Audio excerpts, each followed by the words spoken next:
85 oli startti, vanha kirjafestivaali. B niinku Vammala ja B niinku vanhan kirjallisuuden päivät ry. 86 alettiin järjestäytyy.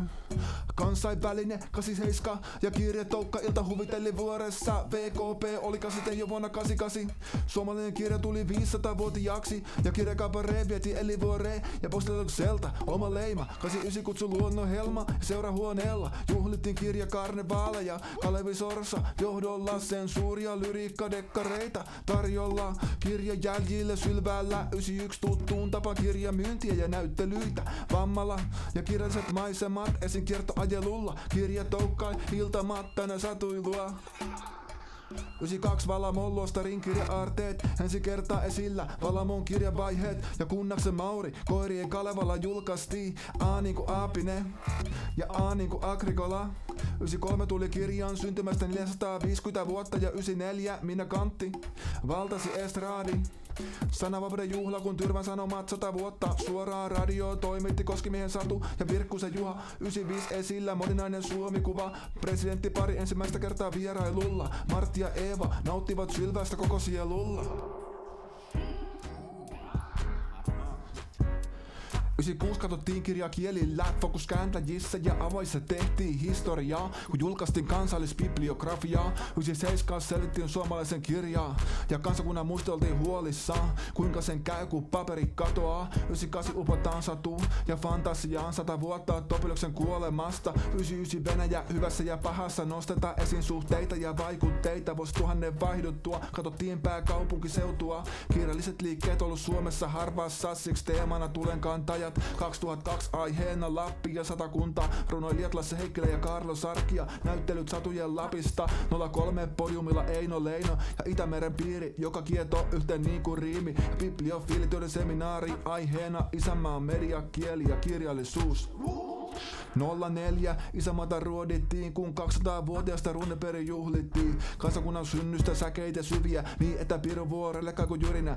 05 kohti modernia, tuli todeksi ottaa puheeksi. Manner Meriluoto ja Hellaa Koski, Mustapää Tynni ja Viita. Runoilijat, joilla 50-luvun viitat. 06 impivara.fi, lenkki, makkara ja lauteet sauna. Suomen symbolismi internettiin, vertauskuvat nykyaikaan. Kuinka mahtuu muottiin korpi kansa, joka muuttaa kaupunkiin. 07 nauretaan niin, ettei rajaa. Nauru osuu hermoja, nauru osuu aika. Nauru yhdistää ja nauru vapauttaa. Nauru on jopa vaarallista, wow. Taput ja tosikot, stand up ja koomikot. 08 Valtari valtasi alttari, niin sitäkään kun pääsi 100-vuotiaaksi. Ja eduskunnan puhemies Sauli kirjahylly aarteet paljasti. 09 avautui sota ja rakkaus, silloinpa mahti Esko Aho kirjojen lataus. 010 lähti lyriikka lentoon, Klaas Andersson toi runolumo. Laitto elävän sanan kieleen laboratorioon. Meno oli vilkas ja ruuhka runsas, sai kiitosta koko talkotoimikunta. Kiitos. Rikos, nostetaan pöydälle 2011 dekkarit ja rötökset. Mikä on pahan palkinto 2012 aiheena raha. Kuinka se pyörittää ala, mikä kannattaa ja mitä kustannetaan. Mikä on painetun sanan paino, kun kolikon puolia kattellaan. Kävijämäärät 20 tonnin luokkaa. 2013 kiikarismoraali, kuinka arkkipiispa lukee pokkari. Kaikki kirjat ja henkinen maailma ovat alusta, josta moraalia kasataan ja antikvariaatit pelastavat maailmaa, kun talous kiertää pikavauhtia. 2014 kirjallisuuden puolesta seurataan seisomapaikoilta, kun Haukio ylisti kirjoja. 2015 katse intohimossa kirjoissa lukijoissa, jotka janoo tarinoita koulun penkiltä, 100 sivistystä ja kirjapäivillä. 2016 fokus koulukuvioissa, tylypahka ja koko kirjallinen koulumaailma. Kepin nokassa kun oltais fantasia oppitunnilla. Kun Suomi 100 suurennuslasi alla, itsenäinen itsepäinen tuntematon sotilas pohjan tähden alla. Puu oksalla heiluu, mut ei tipahda, naisen paikka teemana. Kun juhlitaan Minna Kanttia. 2012 saisi jolta sanoja, sekoittuva sukupuolien kuva lisää hyvinvointia, oikeutta ja kohtuuta. 2019 ollaankin niin koukeruissa kiinni ajan vaivoissa, pauloissa raha, kohtuuseloista, kun syödään silmillä on ikuinen nälkä, kohtuus on lääke hädän hetkellä.